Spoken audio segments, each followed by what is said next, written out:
Ito ang Honda XADV 750.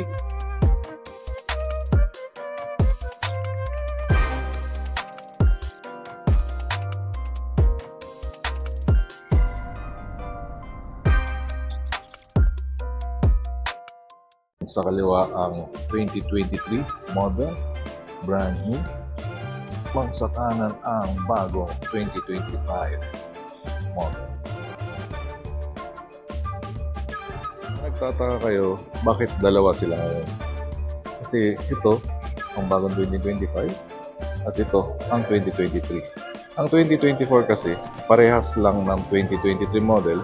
Ang pinagkaiba lang ang mga color variation. Itong 2023, black and gray lang. At ito yung gray. Sa 2025 naman, ito naman yung bagong kulay ng gray. Pero titingnan natin one by one kung anong bang pinagkaiba. Simulan natin sa harapan. Ito ang 2023 na XADV 7. Ganyan ang headlight niya.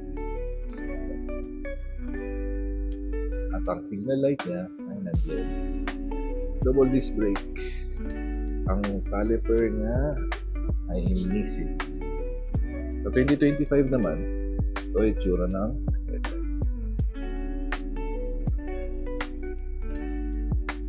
At ang signal light niya integrated na. Nandito na. Wala na dito. Pero parehas lang sila ng double disc brake. At ang caliper parehas din. Hinisin.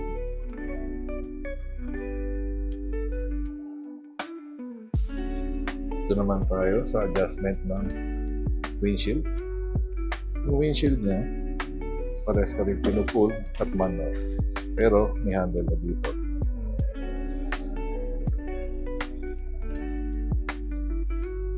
Sa 2023 naman, manual din, pero wala na yung parang hawakan nito.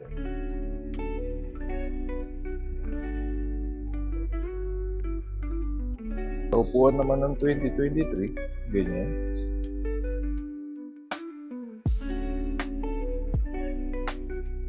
Sa upuan naman ng 2025 ay two-tone na siya. Black and gray. Ganyan siyang design. May nakasulat ng XADV at mayroon siyang style dito. Parang grip na rin.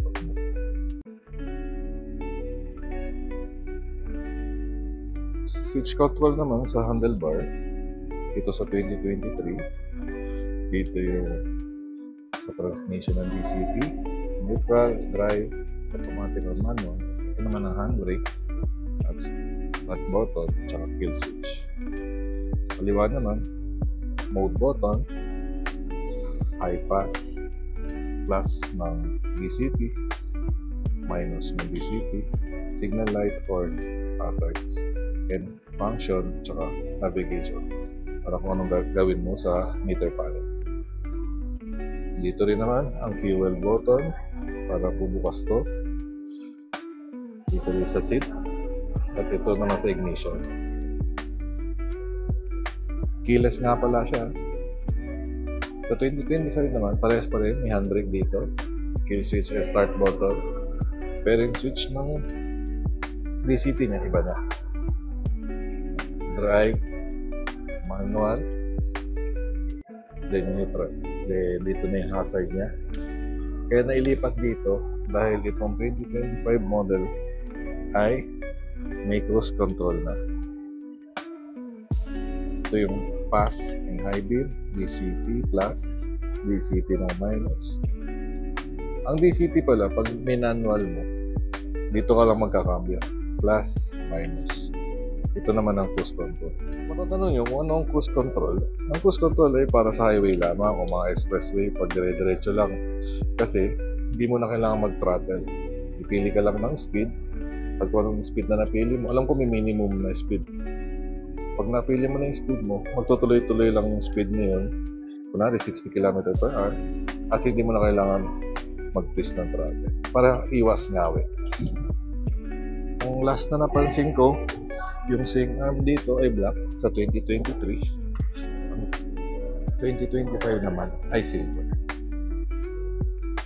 Ayan ang nasabi ko ng pinagkaiba ng 2023 model na XADV 750 at ang 2025 na XADV 750. At ngayon, dito sa Guanzon, sa mga branch namin ng Honda Big Bikes, discounted po ang XADV 750 na 2023 model. Ngayon, itong XADV 2023 natin, from 839 SRP, magiging 790,000 na lang.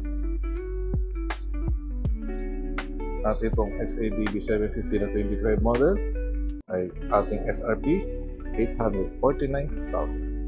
Kaya kayo po, nasa inyo po kung mas gusto nyo pa rin itong 2023 and being practical o 2085 na model na mayroong cruise control at integrated na ang kanyang turn signals headlight. Hanggang sa ulitin, para sa contact number, ipa-flash ko na lang po at i-post nyo na lang para makita ang mga number ng aming mga branch ng mga Honda Big Bikes.